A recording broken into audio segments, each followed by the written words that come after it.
The unboxing experience is a little more difficult due to the fact that you have to pull out this carbon clasp as opposed to a magnetic hinge and a magnetic clasp that closed it. So here we have the keyboard, we have the DK61 Pro, and we'll take a look at that later.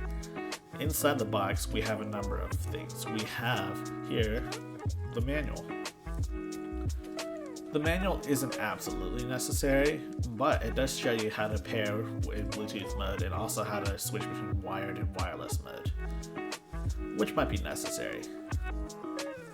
So in here, we've got the right angle USB Type-C cable, which is pretty good. These things are killer. You should absolutely keep it if you're not going to use it, because they're pretty awesome. I have a couple of them, and I use almost all of them. So here you have both the keycap puller and the key switch puller. Both of them are necessary for customizing your keyboard if desired. Also featured in here are two key switches, one red and one brown, in case you want to try them out. So the keyboard here is remarkably similar to the DK61 that I reviewed earlier. However, this one has one additional function: Bluetooth functionality. So the version I ordered came with Gatorone optical browns. They're pretty nice feeling, and I think I've started to lean towards brown switches more in the past few keyboards I've reviewed. They just feel pretty good without the somewhat obnoxious noise of blues, even though I used to really like them. So the Kemove X Dierya DK61 Pro, the first main difference obviously is Bluetooth functionality. You can go without the wire now, and it's still cheaper than the DK66, about $20 cheaper really. The keyboard features a 1900 milliamp hour battery, and it's advertised to last around 8 hours. And the 8-hour claim, it's true. It's mostly true. It's 8 hours if you have the backlights turned off. But yeah, it's still like an impressive 6 hours with the backlights on. So it's nothing to worry about. For gaming though, wired is the only way to go. Wired allows you to not only charge the battery, but also use the keyboard with zero latency, which I think is probably more important when you're gaming. I know you want me to describe typing on this keyboard, but I believe a sound test would do more justice for you guys.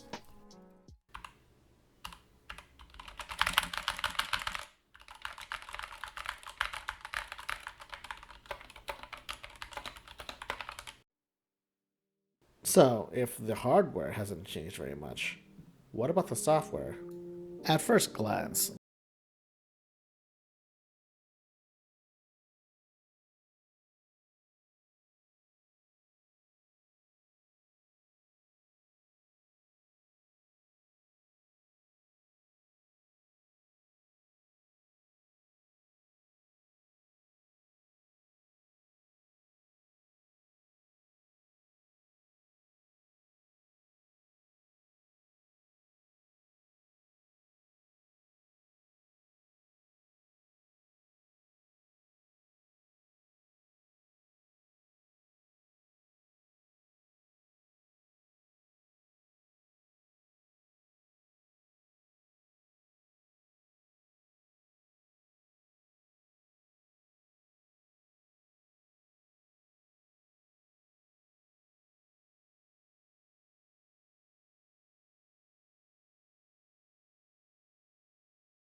So, if you don't already have a DK61, I advise getting the DK61 Pro instead. It's the same keyboard, and I'll admit it's $10 more expensive on Amazon, but Bluetooth functionality, wireless functionality in general, is just so convenient for things other than gaming.